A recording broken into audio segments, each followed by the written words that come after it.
माळेगाव सहकारी साखर कारखान्याची मतमोजणी आज पार पडते। सकाळपासून 9 वाजल्यापासून या मतमोजणीला सुरुवात झाली आणि सुरुवातीला ब वर्ग प्रतिनिधीचं मतदान जे आहे ते मोजून झाले आणि यामध्ये अजित पवारांना 91 मतं पडलेत, तर तावरे गटाकडच्या उमेदवाराला फक्त 10 मतं पडलेली आहेत। माझ्याबरोबर रंजनकुमार तावरे आहेत, जे माळेगाव कारखान्याचे माजी अध्यक्ष आहेत। खरं तर तुम्ही अजित पवारांच्या विरोधात पॅनल दिलेला आहे, तुमचा उमेदवार देखील ब वर्ग प्रतिनिधी म्हणून दिलेला होता, मात्र यात तो पराभव झाला, काय सांगाल?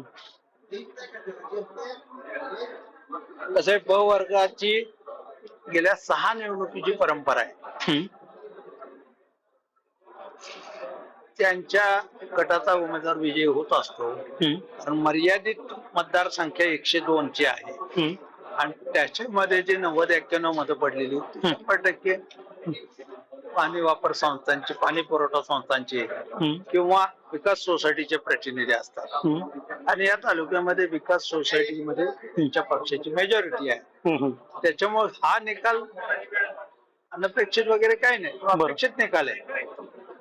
राज्याच्या उपमुख्यमंत्र्यांचे मी या ठिकाणी अभिनंदन करतो, पण त्यांना आम्ही मुख्यमंत्री पदाच्या शुभेच्छा दिलेल्या होत्या। बरं, त्यांच्या जागेवर दुसरा जरी कोणी उमेदवार उभा राहिला असता तरी हाच निकाल अपेक्षित राहिला असता।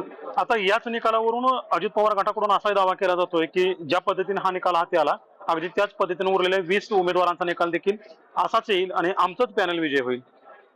आतापर्यंत 97 सालचा इतिहास बघितला तर 97 ला ब वर्गाचे यशवंत जगताप निवडून आली होती ब वर्गातून। त्यावेळेला आमच्या 21 जागा निवडून आल्या होत्या आणि त्यांच्या 3 आल्या।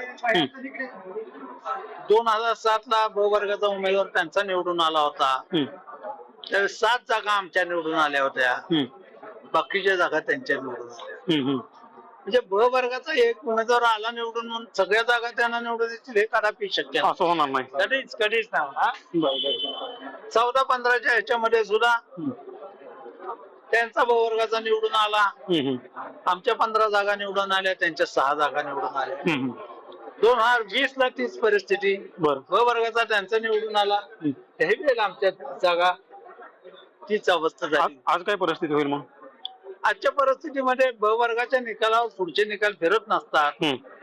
या वेळेला पुढच्या जागा ज्या अ वर्ग मतदारसंघातून सभासद राजांनी निवडून पाठवलेला प्रतिनिधी हा निश्चितपणे त्यांना निर्णय यापूर्वीच घेतलाय, माळेगाव कारखान्याचा सहकार वाचवायचा आहे, आपलं सभासदाचं मालकीत्व अबाधित ठेवायचे आणि लक्ष्मीचं मंदिर सुस्थितीत ठेवून आपला प्रपंच वाढवायचा आहे, हा निर्णय त्याने ऑलरेडी घेतलेला आहे। बरं, त्यामुळे तिथं काही या वर्गाच्या निकालाचा परिणाम त्याच्यावर काही होणार नाही। बरं, तुमचं पॅनल जे आहे ते विजय होईल।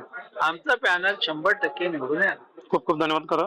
तर हे होते रंजनकुमार तावरे, त्यांनी स्पष्ट सांगितलेलं आहे की एक जागा आली म्हणजे पूर्ण पॅनल आला असं होणार नाही। तर माळेगाव कारखान्याचा सभासद हुशार आहे आणि तो आम्हाला साथ देईल, आमचं पॅनल विजय होईल।